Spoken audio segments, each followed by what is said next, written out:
in this horse field here. Is that what this is called? Horse field? Sounds like a weird word. And we're seeing the moon.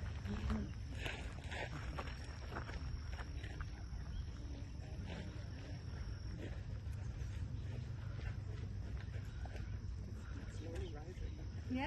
Yeah. So when we see it in a few minutes, it's going to look so much smaller than it does right now. Like right now, it's very big and exciting. Yeah. Yeah. Woohoo.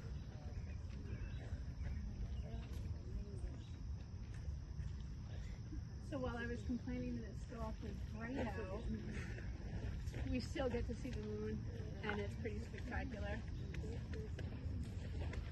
And the fireflies working out. Good, and we saw a bunch of deer. Ooh, I wonder what else we're gonna see.